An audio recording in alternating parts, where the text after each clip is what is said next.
I'm here today, once again, still in my hotel room, getting ready for the 2022 State Wrestling Tournament to begin, where I have four wrestlers competing tomorrow in Virginia Beach. But I've got another episode of Backpoints to share, this one with the legendary wrestler from Poquoson, Victor Jackson. Victor Jackson was an amazing wrestler, and he tells some incredible stories, both about his own wrestling experience on the mat, but also about how his team was able to come together to win a state title against very challenging odds. As always, don't forget to support our sponsor by buying Buddy Lee jump ropes. Honestly, I can't believe I've got to keep telling you people that if you want a jump rope, you should be using a Buddy Lee jump rope. These are the best jump ropes there are, but if you don't know that by now, there may not be any hope for you. So go to BuddyLeeJumpRopes.com and order some jump ropes. Now, let's hear from the great Victor Jackson.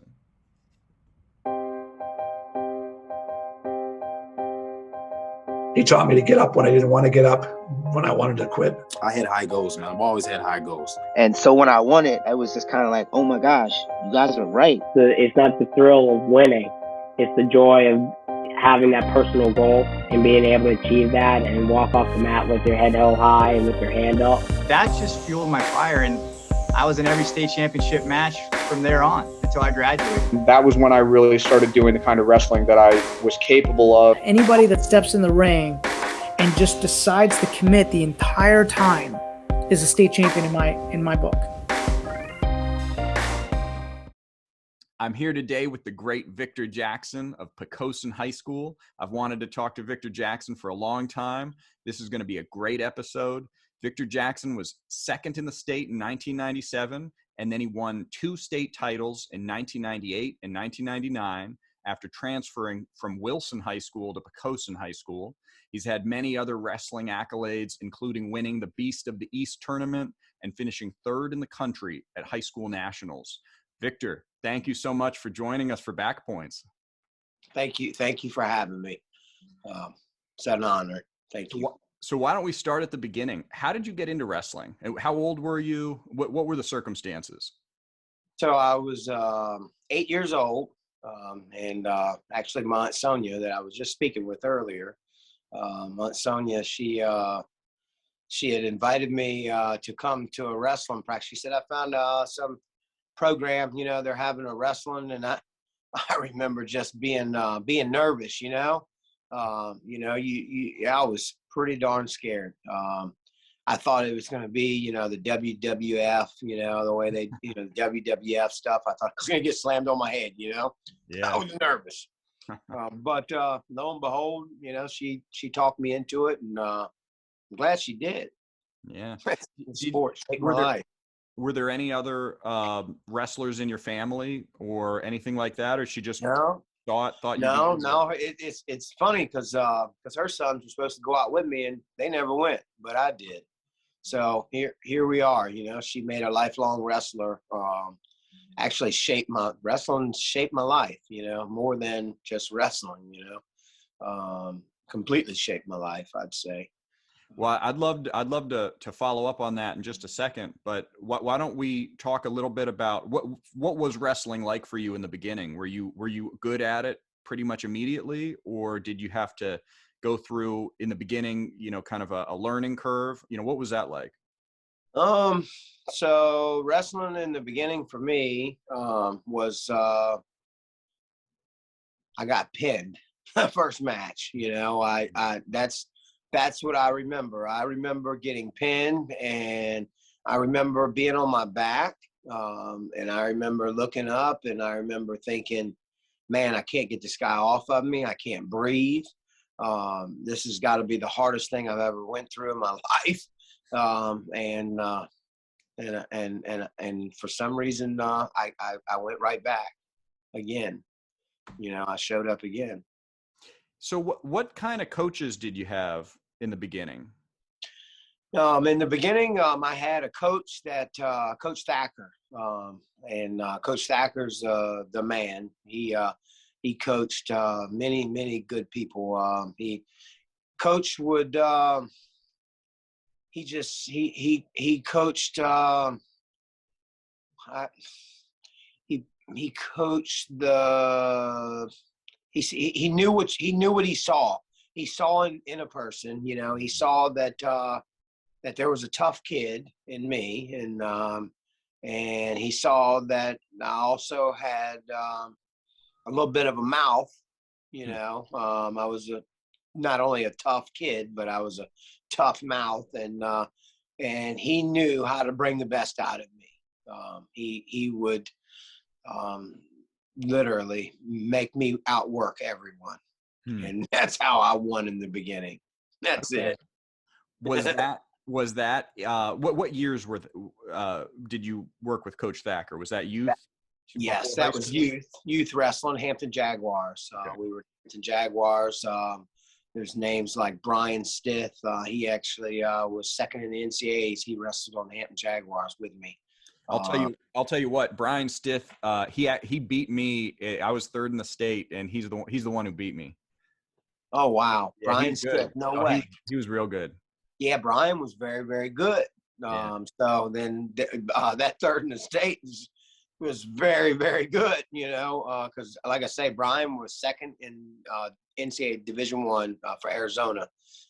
Brian Mike Akers, I don't know if that name rings any bells. Him and I were talking earlier, actually yesterday, I believe we talked about Brian and how every time we always bring up Brian. So like we kind of, you know, we were the older guys that kind of paved the way for Brian, and Brian really just, he did everything perfect. He was textbook, you know, with it. Yeah.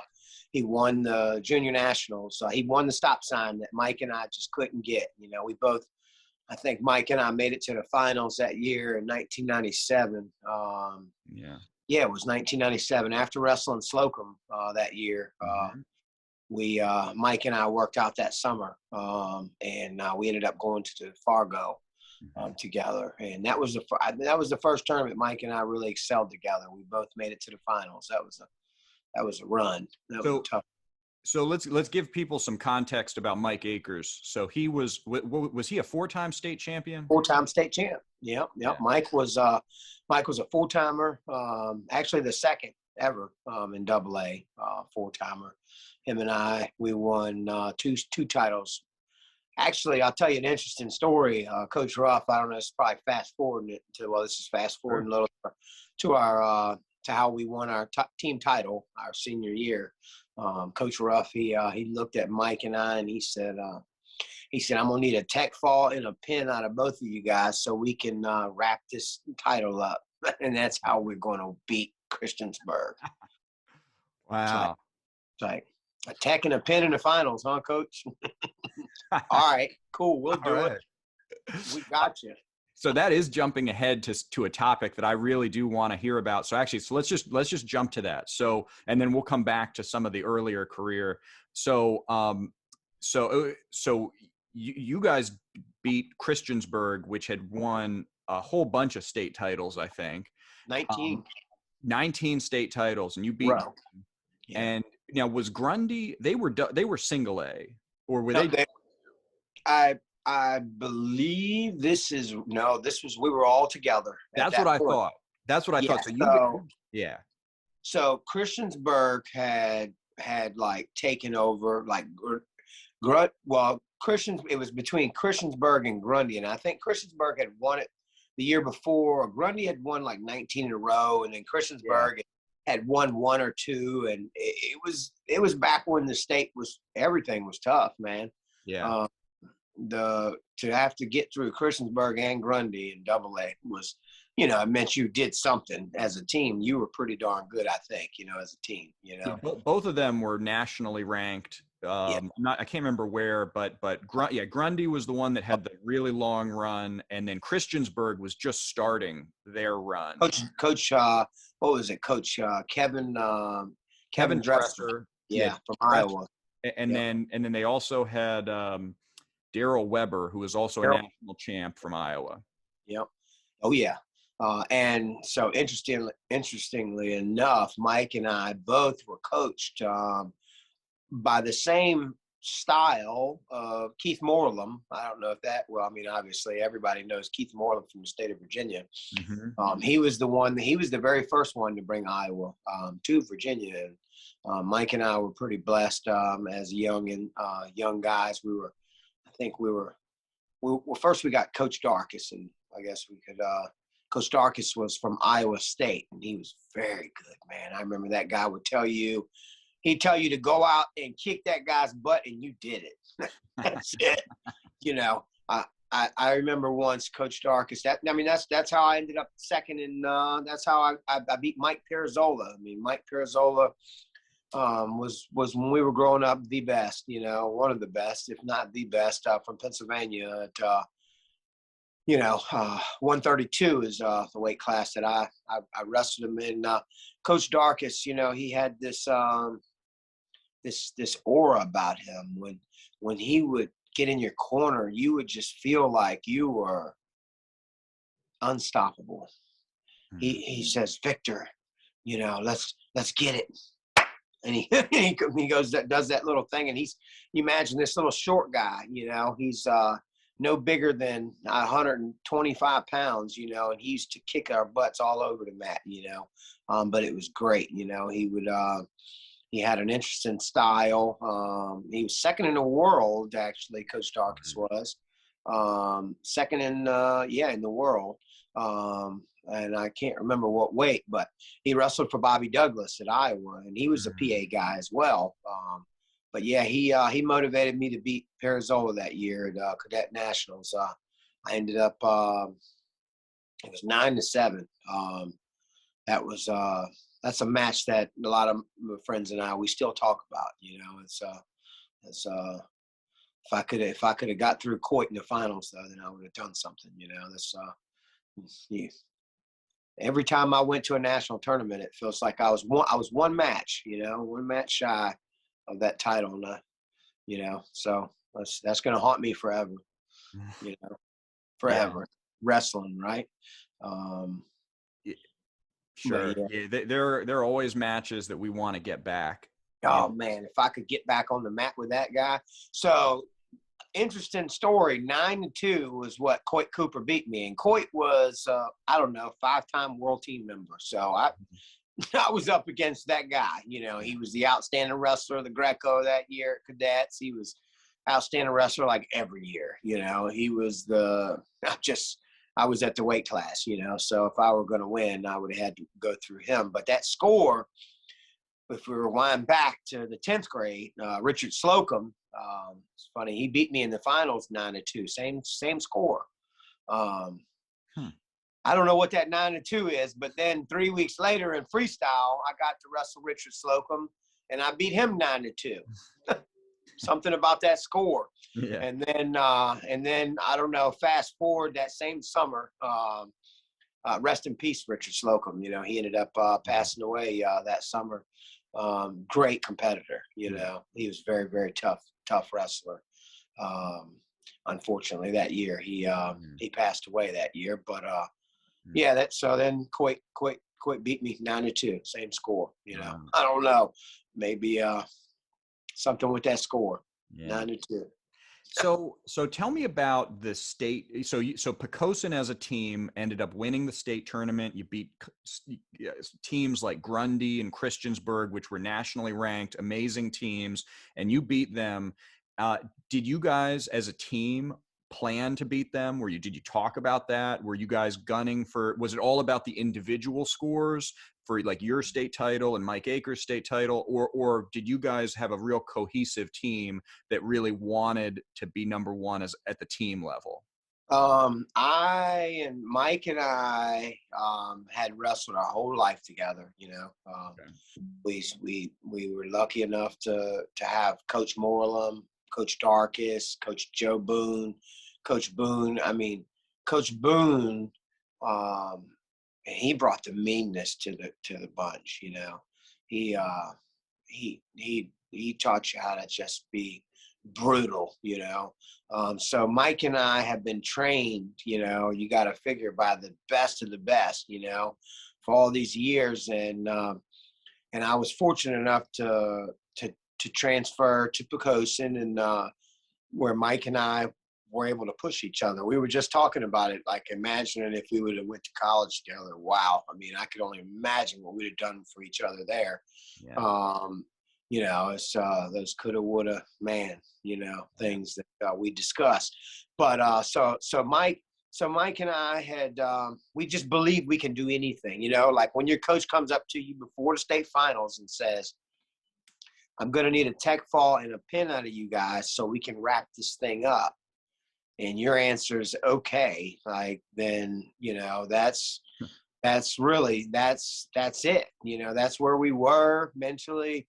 Mike and I knew, and we were gunning for Christiansburg ever since we lost in Virginia Duels in the American. It was the Top Gun division back then. It was a Top Gun division. They beat us as a team, and ever since then, I was kind of I guess you could say the captain of the team. I don't believe there's nothing that can ever stop anyone. I'm that type of guy. I'm that guy that thinks he can do anything. Walk on somebody's boat and throw a spear into a tuna. And magically things happen sometimes. I get lucky. But at any rate, that's what we said. We're going to win. We're going to win a state title, and that's it. We're going to win the team state title. And lo and behold, we did it. We Mike pinned this guy. I think he pinned him sometime in the first period, and then I teched my guy in the first period, and Wow. We did it. I remember, minute and 47 seconds. We were done. That was it. Now, was that your first state title or your second state title? That was my second. My first one, I wrestled a guy from King George. I think I pinned the first. We pinned the first year. But the second year, I was so amped, man. When your coach tells you got to do this, it was so all you have is tunnel vision. Yeah. You're trained, He trained us properly, and Coach Ruff trained us, and then we had Coach Ruff, and Coach Ruff trained us 4 hours a day. Wow. I mean, 4 hours in high school. These, that's a good practice length. Yeah, that's impressive. Yeah, that's pretty solid. He worked us out, man. And I mean, that's constant.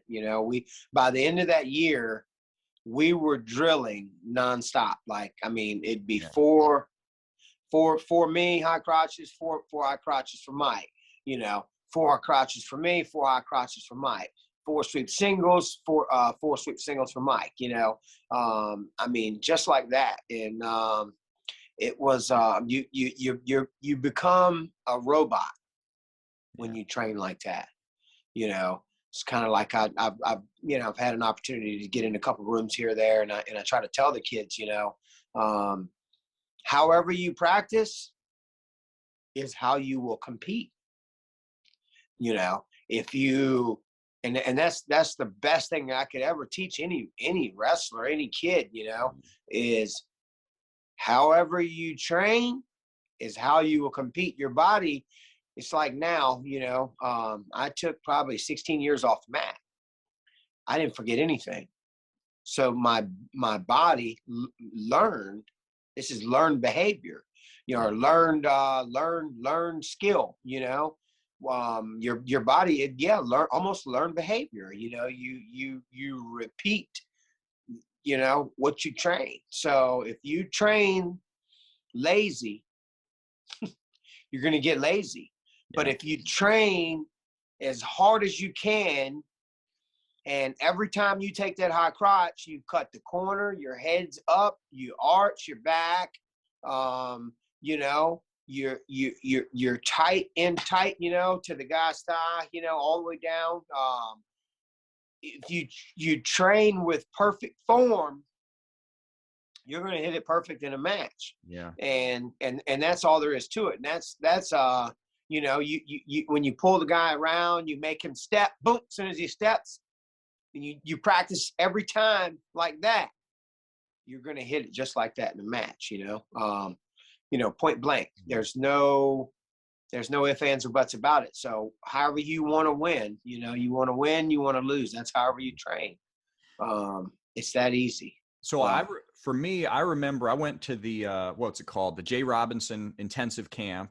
Oh yeah. And that was, I can't remember if that was my sophomore year or my junior year, but in any case, I went to that camp, and that was where I learned how to do what they called hard drilling.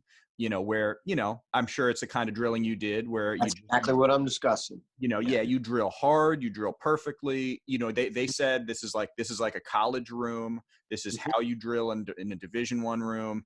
And that changed the way I practiced. That really got me, because I started as a freshman, and I didn't have a deep level of experience, obviously, so at some point, probably the summer of my sophomore year, I went to that camp and just really got that hammered into me. And it was great experience for me. Then, really led to all kinds of carryover success.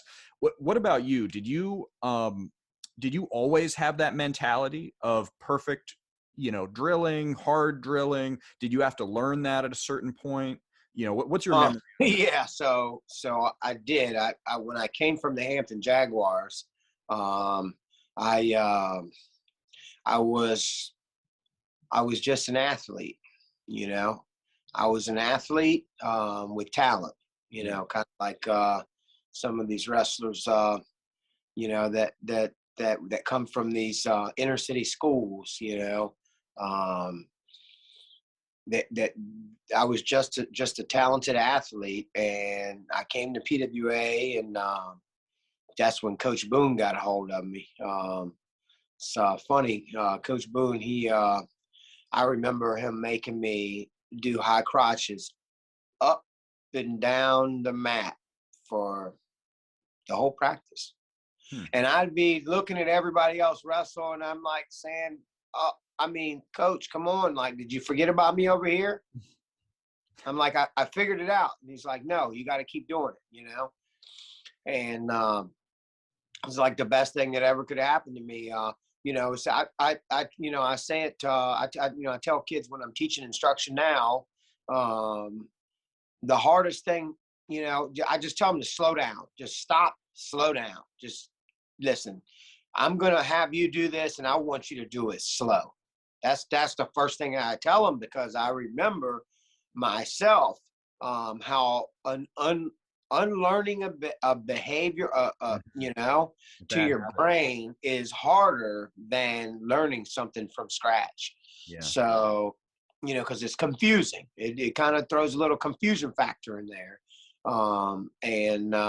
So it was a little difficult to unlearn the bad wrestling behavior, so to speak. But Coach Boone had no problems making me do high crotches up and down the mat. Okay. He knew what to do.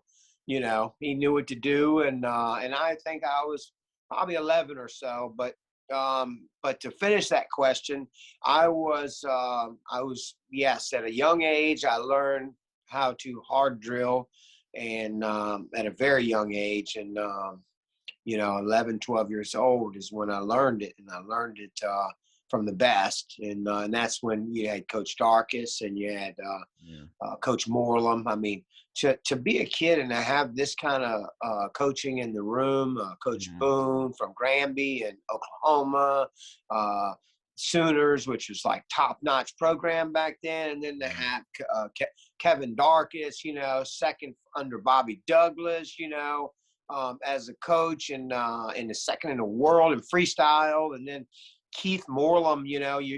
I used to watch the Iowa Dan Gable train video, and for us to watch that, and then to actually have the coach, that is teaching us, like that parallels your brain to drill like the guys from Iowa.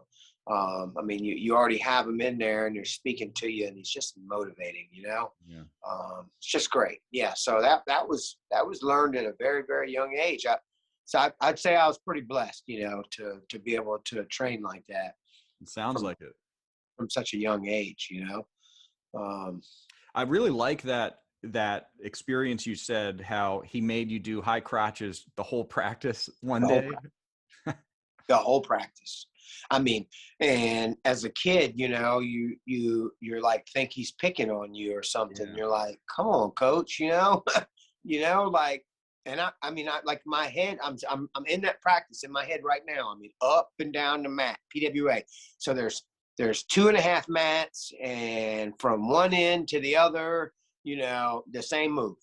Yeah. Hours, 2.5, 3 hours. And that's how you unlearn a behavior. I got pretty good. My high crotch, I'd say after coach, put that kind of effort into my high crotch, I ended up, I don't think there was anybody that could stop it. There was really nobody. I took everyone down with that high crotch.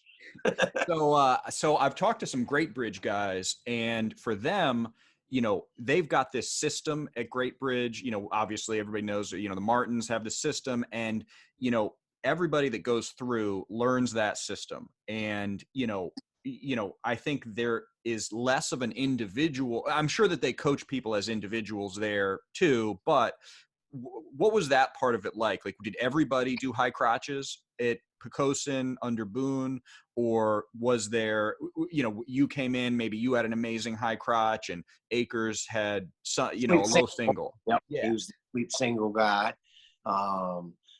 So it was, I'd say that PWA was, it was, a little more individualized, What's PWA again?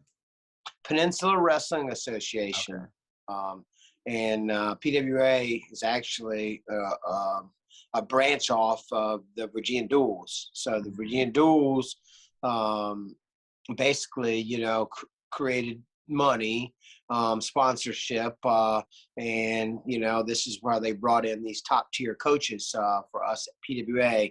So like anyone from the peninsula, could just come join. So you had the great Poquoson guys, you had guys like Brian Stith and Victor Jackson and Chris Stith and Eric Thompson and Randy Devlin, and you had all these guys that would mix with Mike Akers. That's how I met Mike. Oh. So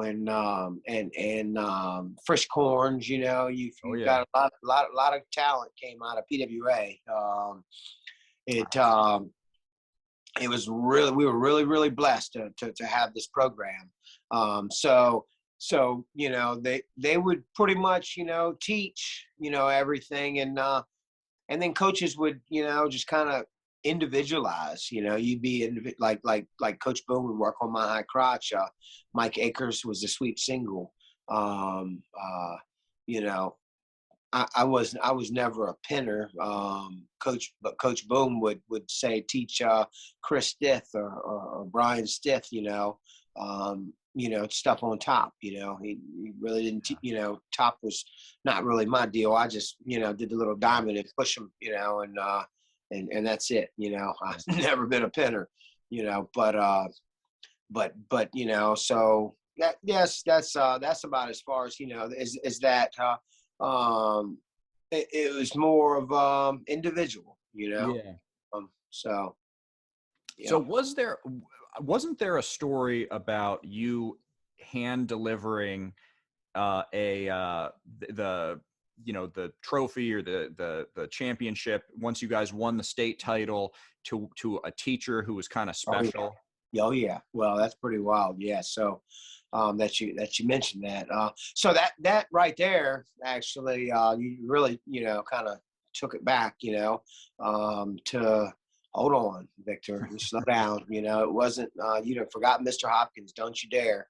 Mr. Hopkins was, he's a great teacher. I remember being in high school, and this was my history teacher. And Mr. Hopkins had been to every state tournament.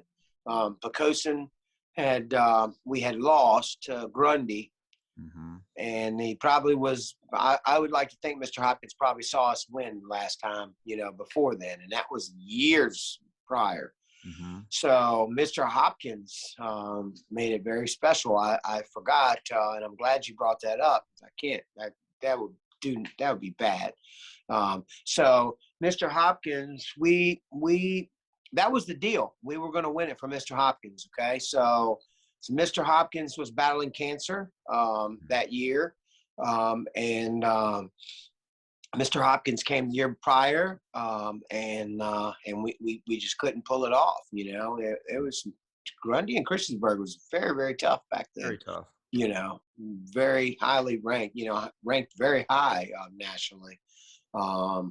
But so that 1999, fast forward, and you know, Mr. Hopkins, he didn't even go to school the last 2 weeks of school, but he came to the state tournament. Wow.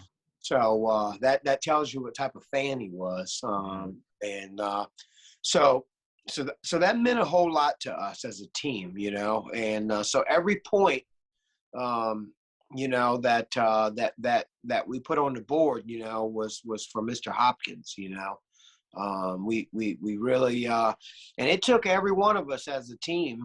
You know, it like I say, I told you how it came down to Mike and I have to, you know, the pressure, you know, that I guess one would have felt had he not been prepared, you know, but it took every single point to get to that position, to even get that question, you know, from your coach, you know, that you got to get a pin and a tech fall in the state finals to win the team state title, you know? Yeah. So, wow.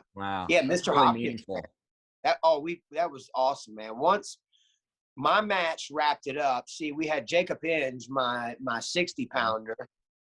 Jacob tore his MCL. What a tough guy he is, or ACL, excuse me. Oh. Completely tore it in half 2 months prior to the state tournament. And that's why coach said that to us. You know, he's like, look, man, we're not going to leave it up to Jacob because that's a lot of pressure on him. He has no ACL, none. You know, it was like torn in half. So he hadn't practiced, you know, since then. And, you know, like he couldn't practice, you know, at all. For 2 months, and Jacob pulled it off. You know, he pulled it off. I think he won like 6-2 or something. I don't know how he did it with no ACL whatsoever. You know, he actually ended up becoming a Ranger, so that's how he did it. He's tough as all. You know, he's one tough guy. You know, he's now still a Ranger. You know, Jacob's very, very tough mentally. You know. But yeah, man, I tell you, Mr. Hopkins, we did it. We wheeled him right on down there to get that title and to get that trophy. And man, it was great. It made Mr. Hopkins' evening. You know, he passed away more than that. Yeah. He passed away less than 2 days after that. You know, you could only imagine how good that felt as a kid. Yeah, I can imagine. As a kid to wheel Mr. Hopkins down there, and I mean, I could picture him in my you know, to wheel him down there, your teacher, you know, and he used to stay after with me, you know, history was tough for me, you know, so Mr. Hopkins used to spend time with me after class and make sure that I, you know, I was learning his subject. You know, he loved history, and actually it's one of my, you know, I enjoy it myself. You know, I enjoy it. You know, I just had a hard time with it, and Mr. Hopkins, he was there for us. You know. That's awesome. I mean, I'm sure that was an amazing experience for him as well. Yeah, I was really, really happy to see him. He was very, very to hold that trophy up. He held the trophy up, and yeah, I wish I had a picture to show you in my hands right now. It was a very special experience, you know, for a whole team, you know, a whole town. As a matter of fact, it was for our whole town. Our whole town followed us there. I don't believe I could have asked for any better of a more picture perfect textbook way to win. But after that finals match of mine, you imagine 2,000 fans standing up, you know, the whole town followed us there. Wow. You know, we still hear stories, you know, today that, you know, people coming in on private jets and, you know, like it was, you know, it was pretty neat because in the whole town, 2,000 people standing up in that arena. and the Grundys, Grundy's my friends now.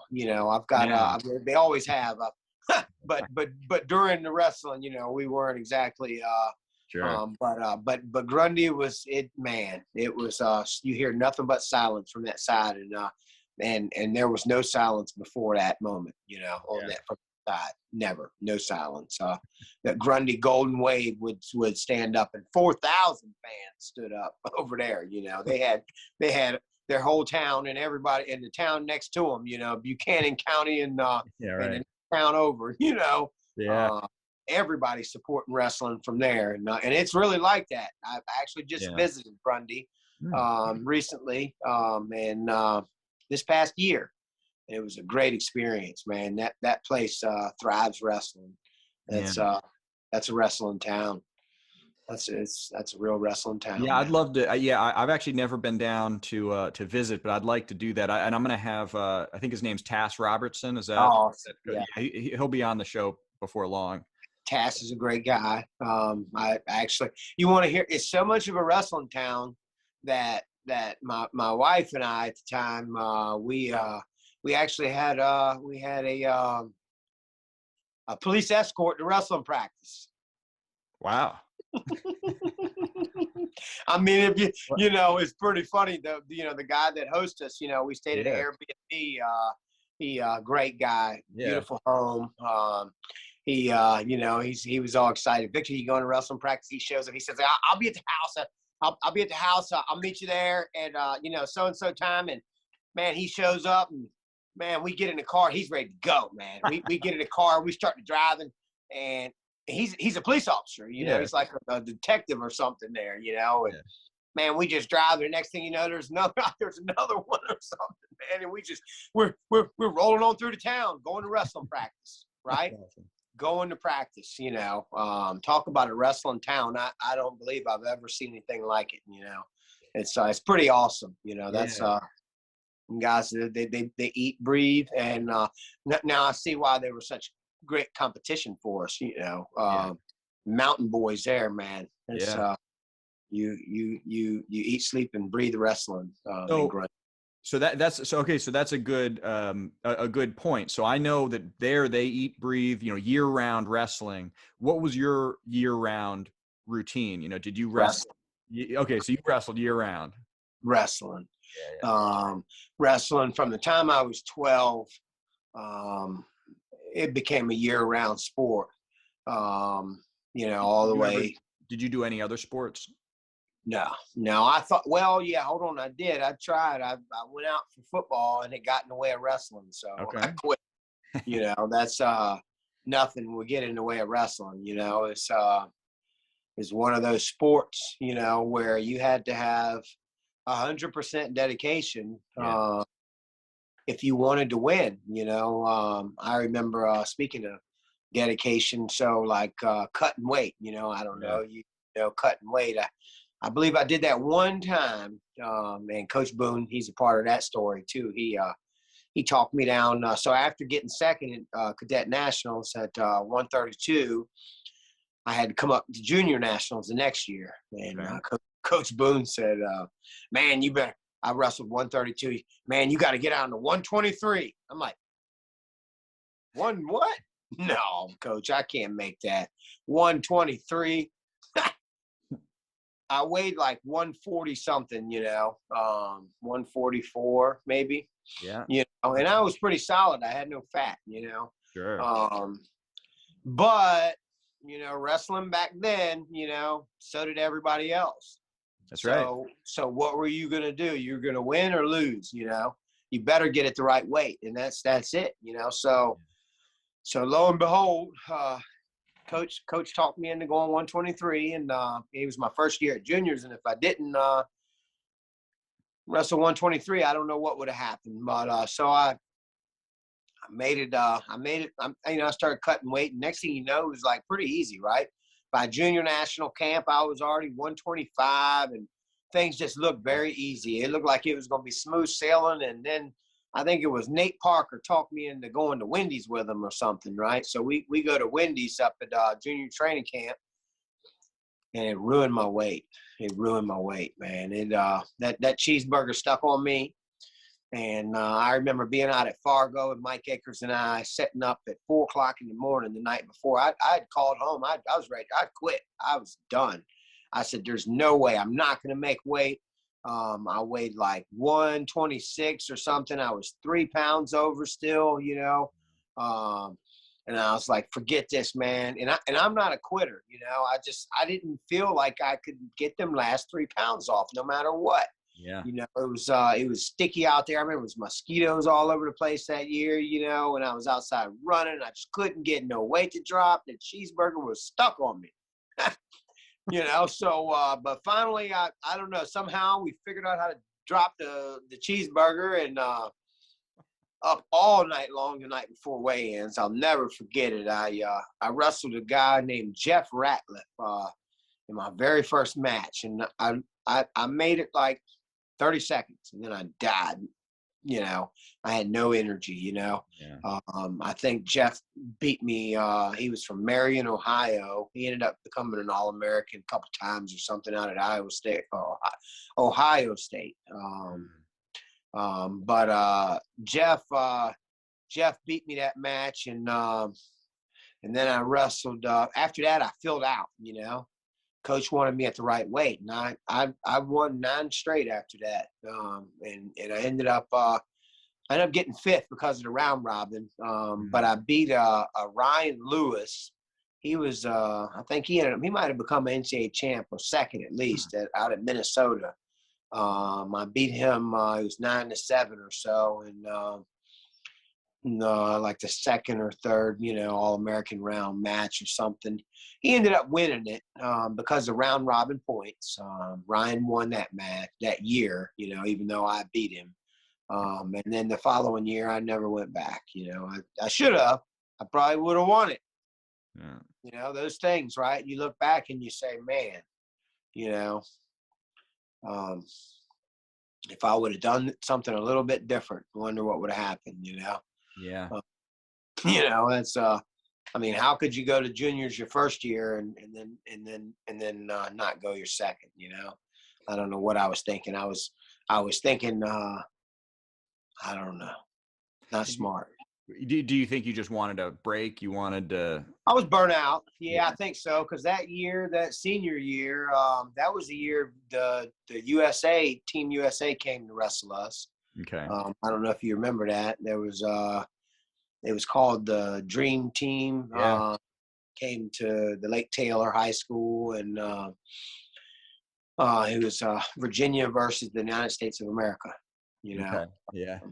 And there was the best of the best. You know. Yeah. It was, I think there was guys like Tyrone Lewis and Zach Roberson. That was Oh yeah. he was a 5-time state champ or something from Kansas. He never lost. He never lost once. He was like 155-0, I think he was. But there was all the guys like that, you know, from California, you know, you name it. And so they came, and you know, that was Mike. I think Mike and I were pretty burnt out. You know, that was my go. Mike and I were best buds back in high school, and we still are. We talk today, like 3 hours ago. You know, my best friend. You know, pretty awesome. I don't think it's funny because, you know, he said, Victor, I don't think we ever got mad at each other. You know, like people get upset. You know, we drilled really, really hard. You know, the Minnesota, the way you learned out there. I mean, Mike and I, if I had a video of the way we drilled, man, it was textbook. I have some of the perfect memories of just balls to the wall, you know, nonstop in each other's face, you know. After we would drill, we'd go live and, you know, I mean, just try to kill each other, you know. I mean, not like break bones or anything, right. But we tried to kill each other, you know, on the mat. I mean, I wanted to beat him bad, and he wanted to beat me bad, and that was the only way you got the real thing, you know. Yeah. You know, so it was I would say I was burnt out, and you know, it's like when I got third at high school nationals, I don't believe I should have gotten third. I believe if I wouldn't have been burnt out, I would have worked out the 2 weeks prior and I would have won it, It's interesting. I went and visited Neosho County Junior College out in Kansas that Coach Boone wanted me to go to, and then it was going to be Iowa State after that. Yeah. I thought I would have went his route. And I went and visited that place, and Zach Roberson's father brought him out to work out with me. And this was when I was still training. This was 2 weeks prior to high school nationals. He came, he brought his son, to I guess, see how we matched up. And it was a good time. Yeah. If I would have kept working out, he would have had a hard time winning that high school national title that he won. I don't believe he took me down. I took him down. I was trained very, very well. But then, you get burnt out, and wrestling is one of those sports that where if you're not at the tip top of shape, you're going to get your butt kicked, and that's all there is to it. You will not win. So maybe Zach wasn't at tip top shape when we wrestled out there. But 2 weeks later, I wasn't in tip top shape, and I ended up losing in the quarters to a guy named Mike Messina. He was a two-time New York State champ. Okay. Mike was pretty tough. He beat me 3-2, and then he ended up losing to Zach Roberson. I don't remember what their score was, and then I beat him for third place.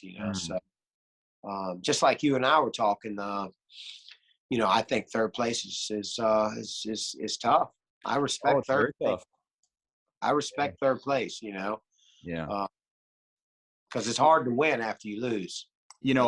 I agree with that. And I just sort of took for granted that everybody had the attitude that you got to wrestle back hard. You've got to, if you're, you got to get over your disappointment and you've got to make the best of it.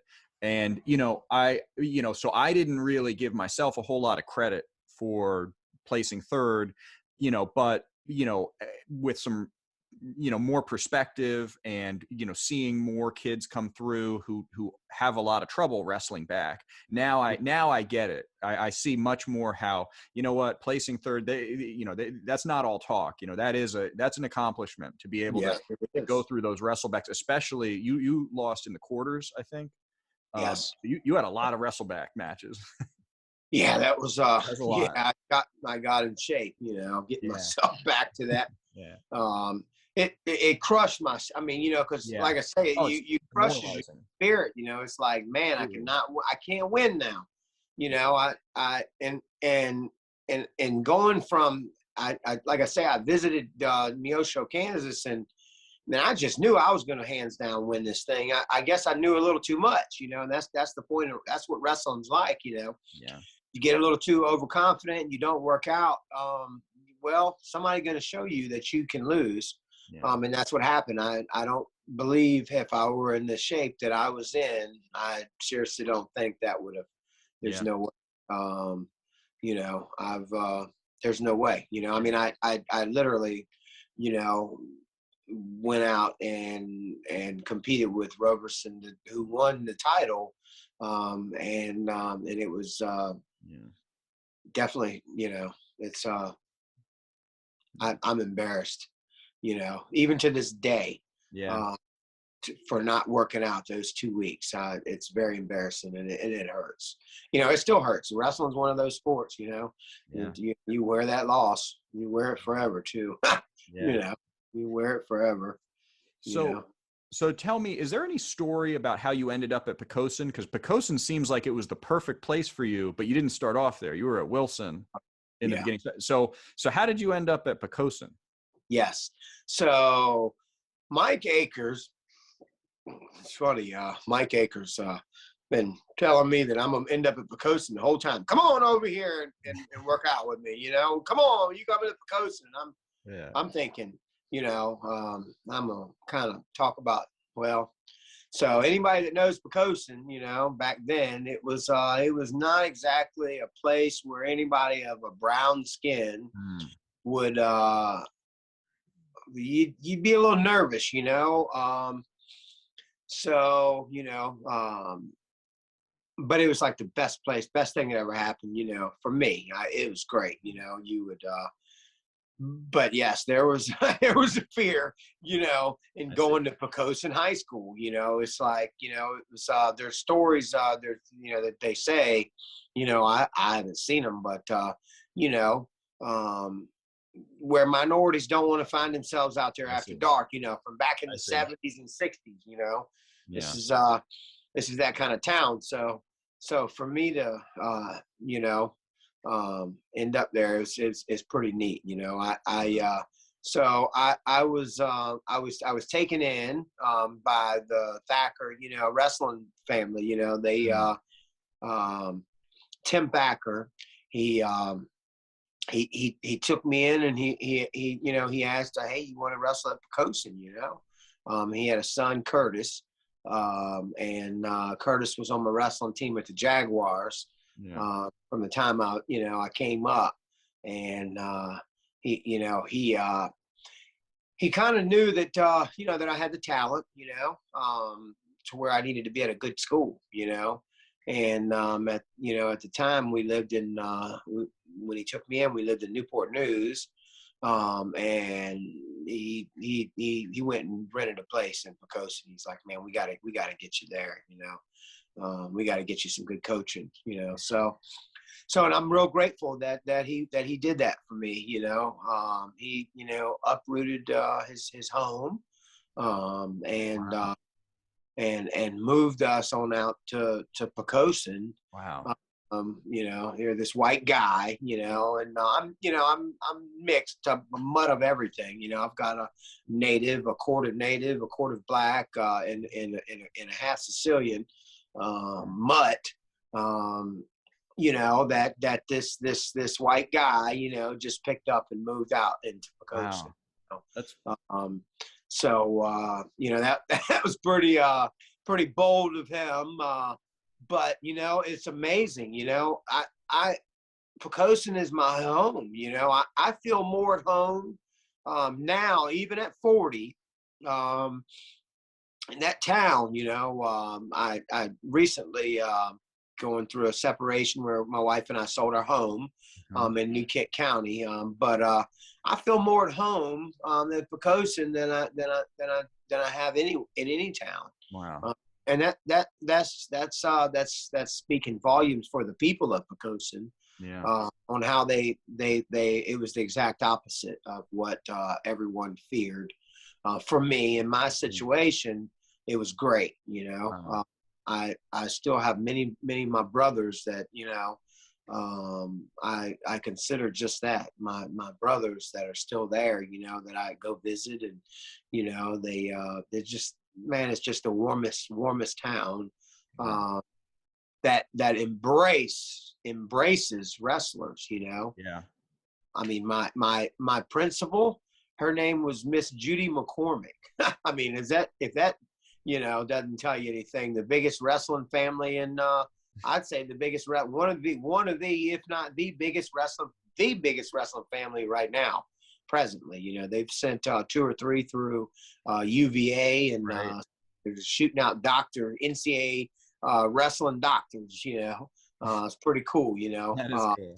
You know, Mike, his, you know, he's got, I think he's on his third son in college, second or third. Wow. And that's just amazing. And then Dr. Pat McCormick, you know, I looked up to people like, you know, Pat McCormick's the head NCAA official. I mean, you know, this is like, man, you're that's huge. How could you not love wrestling, and how could you not love the town of Poquoson, you know, when you're embraced by people like that? Yeah. I mean, it's just great, you know. Just great, you know. It was a great time. I absolutely love Poquoson, you know, and maybe one day, you know, I don't know, you know, maybe I'll be 50, 60. Maybe one day I'll end up back there and on the water retiring and helping out with the program. Yeah. You know, who knows? Maybe. How far away, where are you living right now?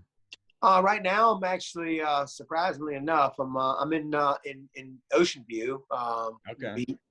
Right, I love the beach. My baby, she loves the beach. So when we left New Kent, we sold the house. I figure what's the next best thing to the woods is the salt water. We're crazy about the water. The baby and I, we've got a little 13-foot whaler still. We still got the little baby, and then we've got the 22, and we're fanatics. The baby and I are fanatics. When it comes to fishing, the salt water, just everything about it. So it's like, she loves the woods. The princess, and she. I said to her, I said, it's funny. She loves the woods, man. I said to her, I said, you ever want to live by the beach or by the water? She's like, no, I love the woods. No, she loves the woods, right? Because she loves speed. We did a lot of four-wheeling. We had 5 acres, up in the country, and Daddy had made trails all around, and she loved riding on the four-wheeler with Dad. Anything. We get on a tractor, she's right there with me. She's in Daddy's lap. We're on the golf cart, she's right there in Daddy's lap. So finally, once I'd explained to her that there's someone new's home, and and it was neat, being able to explain, that, and so we ended up, hey, you want to go down to the beach and by the water? Oh, and she loves it. Right. She it's neat. We the first our first day we rented a little house down here, and it's we were fortunate enough for it to be on the water, and the first day we're here. The baby's like she's like, Daddy, my belly's rumbling. It's the cutest thing in the world when she's telling me she's hungry. Yeah. She's like, my belly's rumbling. I'm like, all right, babe. Well, we gotta go get in the truck. We're gonna have to go get something to eat. She's like, I don't want to leave, Dad. I don't want to leave. So it's pretty neat, that it was that easy, to transition. So you just mentioned fishing, and tell the people here what the biggest fish you've ever caught, just to give them some context, because what you and I were talking before we started this show here. Yeah. So what's the biggest fish you've ever caught? So the largest fish we caught was he was about 900 pounds. We caught That's so wild. There's the biggest giant bluefin we caught, and I've killed, I don't know, I've killed 21 fish of this size. Well, not that big. That's the biggest. Anywhere from 350 to 900 pounds. So when you get a 900-pound fish, what do you do with that? You sell it? Do you? Yeah. Oh yeah. Yeah. He's that's the sushi that is going to Japan. All right. That makes sense. So the 900-pound fish isn't as good as the 450-pound fish. Okay. With the round belly, because it's just a lot of meat for, you figure it's all got to be consumed fresh, as soon as we kill it, it takes, I don't know, it's a couple hour fight, and then you get him up, and then you got one opportunity, we like to think, it's like one opportunity, right, to throw a spear, a dart, and a heavy pole, with line tied off, and then you pull them back, you bleed them out, to do it right. You're going to bleed that fish. I'm going to do that without telling too many of the secrets, I have too many people out there doing it. But anyway, they're endangered, the bluefin, they're endangered, so, so then once you bleed them out and you swim them, you get him in the boat, you properly dress him, you get all his guts, and, you cut his bands, you get him iced over immediately, you got to treat that fish like gold. Yeah. Because it's gold, his meat, you don't want his meat getting all hot and funky, Right.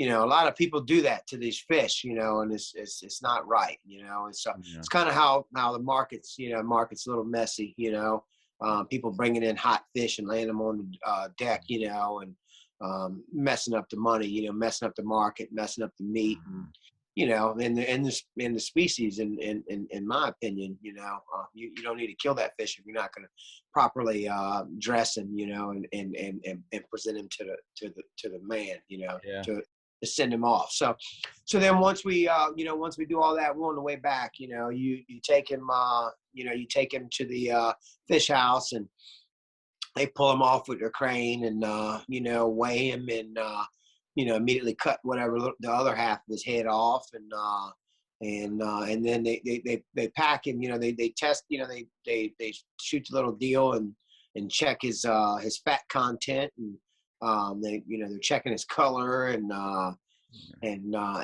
depending on how well you did, you've got to, like I say, that prep work. As soon as you kill them, you can't just bring a hot, nasty fish to the dock, right, which people do all the time. And it's not exactly, it's not cool, it's not cool. But, once you do that, then we bring them back, and they immediately put them in boxes, and they throw ice on them, and they send them on an airplane. Wow. And he goes to Japan. Wow. He goes to Japan, and they're within 24 hours. Wow. They're less than that. It's quick. I mean, they're on a plane, and then they're bidding on the fish. Right. So it's pretty neat. It's pretty cool. Pretty cool. Yeah, pretty cool. And then if you recreationally kill one of them giants, which we've done. You end up with, you got a lot of meat, to give away. Yeah. And everybody loves tuna, so that's really fun. I enjoy that too. Yeah. I've been able to, spend a lot of time, feeding. Just everybody loves tuna. It's pretty neat. Absolutely. So I got one or two more questions here about wrestling here. Back in the day, in the 90s, weightlifting was not as sophisticated as it is today. What kind of, strength building did you do? Did you do a lot of weight room work? Did you do, or did you? Yeah. Yeah. So, a little bit, not really. I like to think I was pretty natural. Yeah. With explosiveness, and we really didn't do any working out. I did pull-ups. Our idea, I guess you would say, of working out was more so repetitious, drilling. Yeah. That would be as far as now. I would say actually, you know what? No, let me take that back. How could I forget that I wasn't allowed to go out until I worked out? Okay. So we would come home from those 4-hour practices, and Curtis and I, it's funny, we my dad, Tim, he sat downstairs. We had his workout room that was above where he would, when he would get home from work, and we'd be home from practice, we had to run on the treadmill, and we had to work out before we were allowed to go out. Okay. So you can imagine, if 4-hour workout started at 3, yeah, 4, 5, 6, 7, 7 o'clock. Yeah. So then we get home about 7:15, 7:30, and then so we have to lift, and we'd have to run on a treadmill, and he would take the weights, and first he'd take the treadmill and crank it all the way up, so the thing is sitting like this. Okay. And then he would take weights and stack it underneath the wheel, so then it's sitting like this. So you can imagine how I got a tech fall in the state finals. It's because I could breathe better than anybody. I bet you could. I mean, you had to run the match 3 minutes, 2 minutes, and 2 minutes. Wow. And he would listen for your footsteps downstairs. You know, if you weren't running, that's when you heard him. That's when he come upstairs. You know, so you had to make it happen, and that was a part of our workout. You know, that was as far as the lifting, and you know. And as far as the school, we didn't do any, but yeah, I forgot. Yeah. So it was like 4 hours and 45 minutes of working out in high school. Wow. That's some solid work you were putting in. Every day, every single day, every day. You know, was there one match or one tournament, you know, that meant the most to you when you won it? Or was there one goal that you had specifically that you feel like you put above all others when you were training? I'd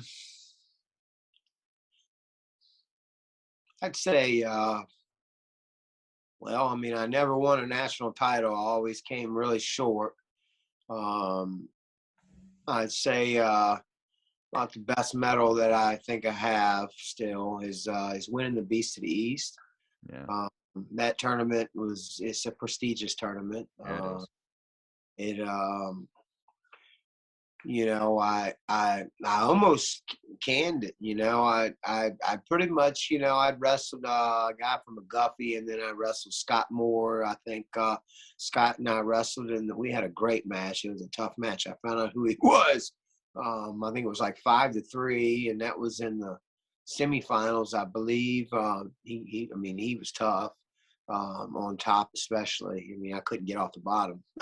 Coach Boone, I know he didn't like that. Boy, you wrestle for Coach Boone, and you don't get off the bottom.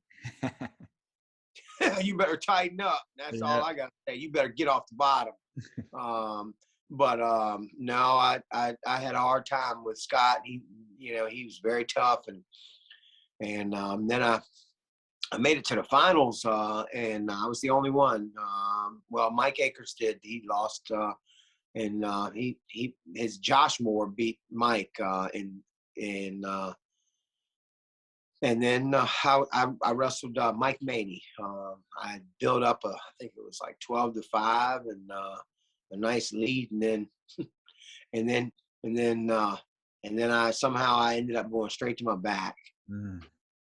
He almost pinned me.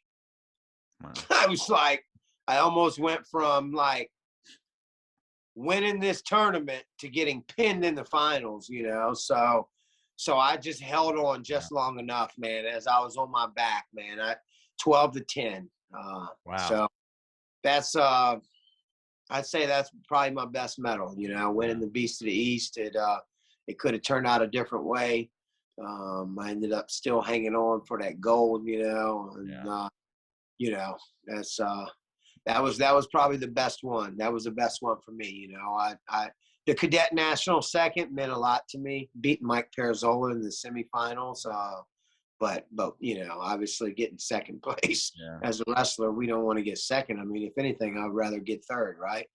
So the Beast of the East, that was and that state final, you know, winning that final, you know, when Coach says, you know, it's a split, you know, Coach says, I need a tech fall, man, you know, that was great, man. Yeah.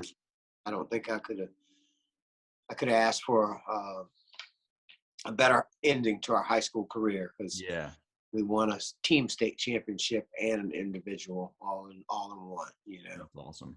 Yeah. Tough sport. So I thought cool. That was cool. So you mentioned that you stayed off the mats for like 16 years, which I did also. I stayed off the mat for a long time, you know. Any particular reason why you stepped away from wrestling like that? Actually, so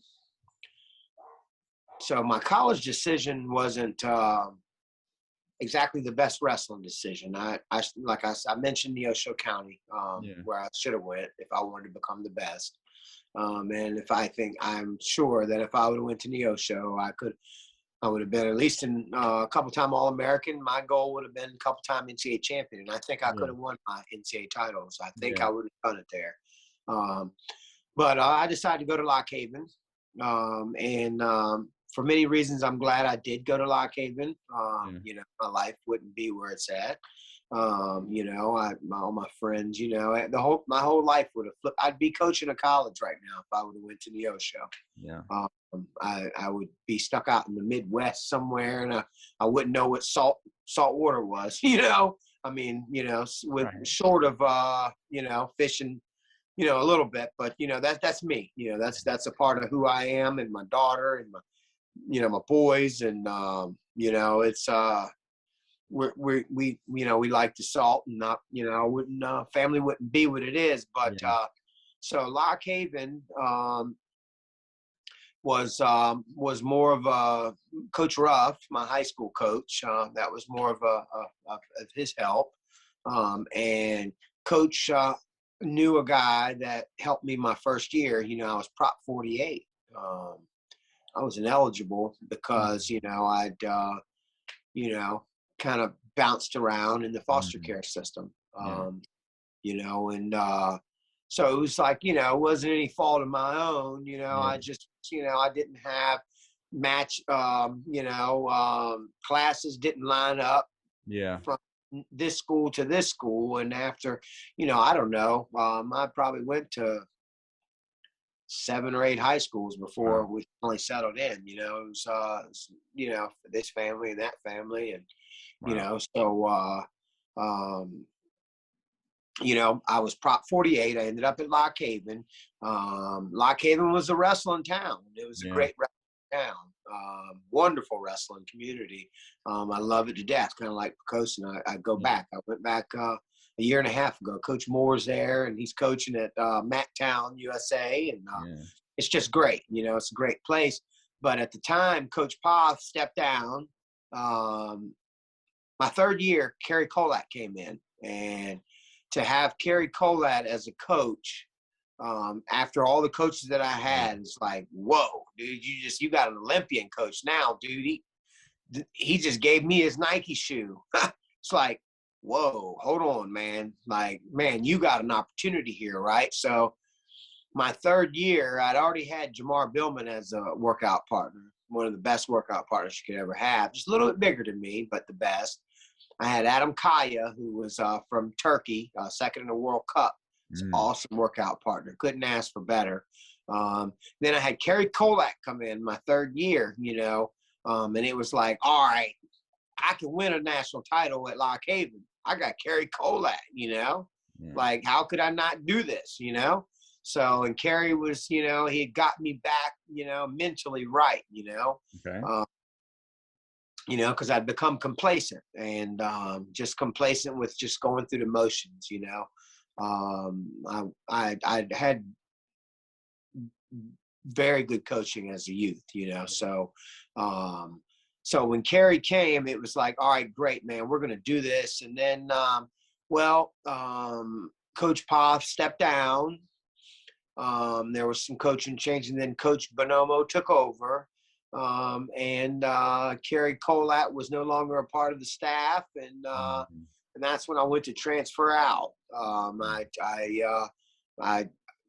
being coached by Coach Moreland at an earlier time, I immediately reached out to Coach Moreland. You know, I wanted to be a part of Coach Moreland at Virginia Tech. You know, he was at Tech at the time. My teammate Mike Akers was there. Chris Stith was there. So we went and visited Virginia Tech, you know, it was, things were pretty well set up. You know, I was going to transfer to Tech, you know, and you know, it was the year when Michael Vick pretty much, you know, boosted the whole school. Absolutely. So 2 weeks prior to going to start school at Virginia Tech, Coach Moreland was like, hey, bud, you know, I got some bad news. You're going to have to take a math at the junior college up the road. I've got you set up. You'll have to take a math because you didn't take a math, you know, at Lock Haven, not because of any bad grades or anything. I actually did really well in college, you know, because I had stability, you know. I was in one place, you know. as would most people be able to do with stability. So it was like at that point, it was like, whoa, hold on, man. Do I really want to keep doing this, man? I'm not, you know. Yeah. At which point, Kerry called his buddy at the Olympic Training Center. He had, I forget who was there. There was like 15 beds there, and Kerry's like, "Look, dude, I got you a bed at the Olympic Training Center. You know, you can go train for freestyle. You know." And at that point, I was completely done. I was like, "No more wrestling. That's it. Yeah. I'm going to Old Dominion. I'm going home. I'm going home, man. I was done. That was it, you know." Which, I look back, it's one of those things I wish I hadn't have done, you know, from my wrestling standpoint. But had I made a different decision, then life wouldn't work out the way it has. So Yeah. But you know, you sit back and you think, man, I would have loved to become an Olympic wrestler too. You know, I feel like I was better at freestyle than I was in folk style, much better. Kerry showed me a gut wrench, man. I tell you, and I never got to use it. He showed me how he did it, a lot of turning. You know, he pretty much perfected my gut wrench, and I never got to use it. You know. Yeah. So maybe some little kid, you know, I don't know. I'm getting older. As I get older, I kind of want to coach. You know, I want to get back. You know, this is a great sport. I really thought a lot about, having a club. You know, I want my own club. I think you know, in this later part of life, you know, as business, you know, as I get it where I want to get it, you know, things get a little more comfortable, you know, stable. When I, you know, get that to where it's okay. I'd like to really fully. I'd like to dedicate myself back to this sport. You know, I feel like this sport here is it's like no other. You know, so true. It's a sport that teaches you that you're responsible for your own actions. Yeah. You know, whatever you put into something, you're going to get back, you know. It's just great, man. It teaches you work ethic, you know. It really it's great for business, you know. Like I don't know. I mean, I would hire a wrestler over any sport athlete, you know. Just because I know the dedication and the level of dedication that a wrestler brings to the table, because it's one-on-one, man. You get your butt kicked by yourself or you win by yourself, one or the other, and it's all based on what you do to prepare yourself, you know. It doesn't get any more cut and dry or any more clear of why wrestling is just a great sport, you know. Which I have to get back at some point. You know, I've been coached by too many wonderful coaches, you know, compiled into me, you know, to not give it back. I think I may be a better coach one day than I ever was an athlete, you know. I really do. I firmly believe that, you know. Well, you know, I think the nice thing about coaching is you get more time at it. You know, you can perfect it for a longer period of time. You know, I think back to my wrestling. You know, I really only had about 4 years to get as good as I could get. Now I could have stayed with it longer, but I didn't start super early, and you know, and that's a short career. And you know, as a coach, you know, pretty soon I'll have coached longer than I competed. You know, I think, you know, that is one of the nice things though about coaching. You know, you get to give back and you get more time to really figure out how to become a good coach, you know. And, you know, so I think, you know, obviously the kids would benefit tremendously from you getting a club. And I wish you were up closer in Northern Virginia. I'd love to have you come into the Yorktown Wrestling Room up here in Arlington. That'd be awesome. Yeah. So Yeah, I mean, if I'm ever up that way, I definitely will stop in. You've got an There's no open invitation. Yeah. Thank you. Thank Yeah. you. Yeah, I would, I definitely, I love getting in different rooms, Yeah. I have been, here recently, I've had an opportunity to get in a Granby room. Okay. That's been fun. These kids, they remind me kind of myself, a lot of myself, Yeah. I saw some of the kids, one of the kids didn't have any shoes, Okay. and Yeah. that was pretty motivating, to see Yeah. these athletes. These guys are just athletes, man. But they didn't know anything. Remember, like earlier, I was saying, Coach had me doing the high crotch, up and down the mat, up and down the mat, up and down the mat. So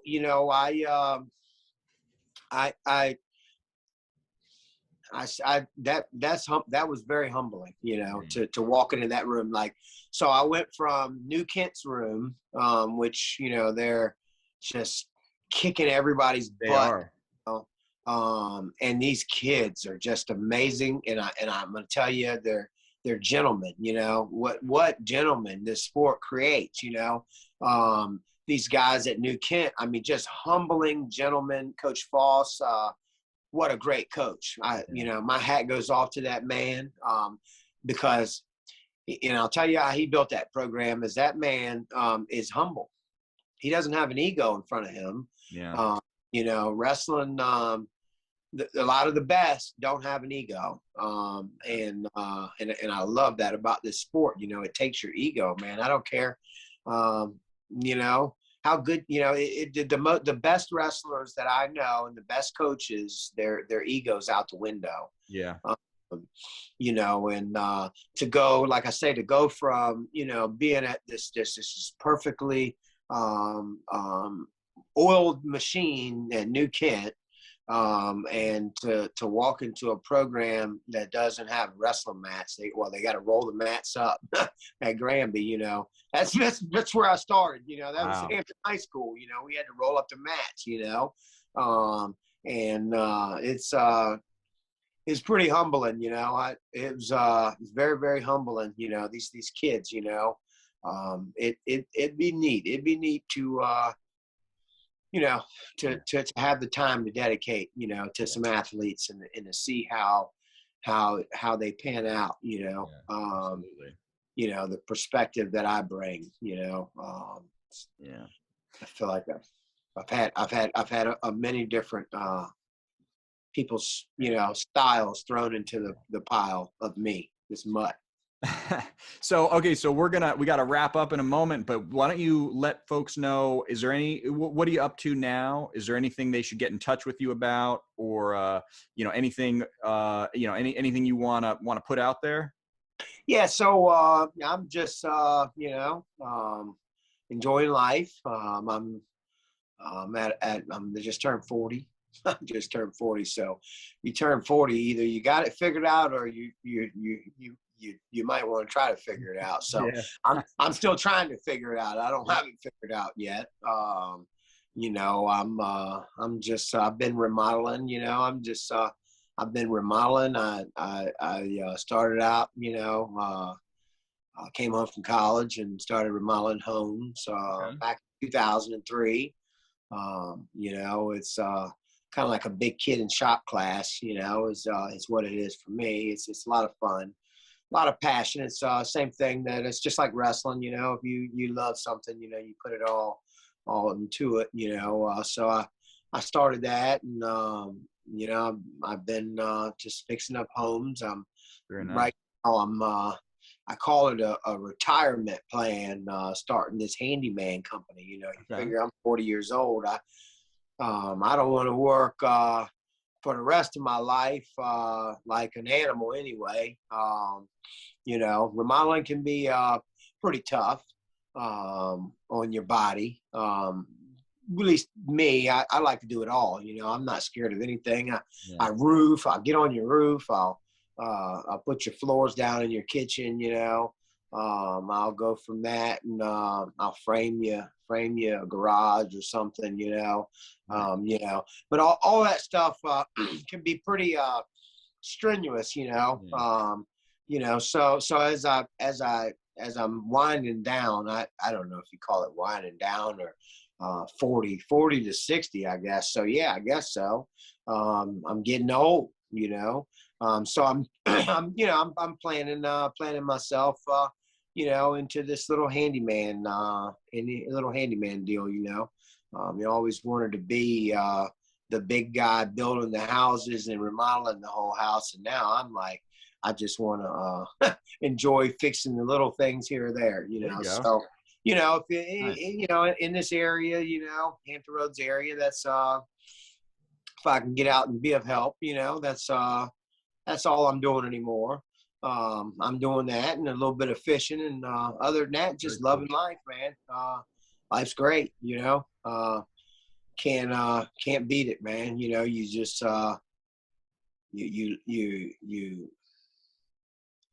have fun. Yeah. You just have fun where you at, you know, every day. You don't wait or put your happiness in any particular thing, man. That's you gotta enjoy life every day, because it's pretty short, you know. Yeah. You never know when that's it. So well, I hope everybody who's listening, who's in the Hampton Roads area, if they need a handyman, they need something like that, I hope they give you a call. I'm sure that that people will do that. And you know, and I certainly hope that you get a club together, or you're able to get some time coaching, because I'm positive that the next generation is going to benefit tremendously from everything you've got to teach on that. Thank you. I certainly appreciate it, William. It's been great. I've really enjoyed this this time that we've been able to spend reminiscing back on these great times that this sport has allowed. It's just a great sport, man. They call it the greatest sport on earth, you know. Yeah. And right. And it's more than one reason. Yeah. I've got plenty, you know. I've got plenty.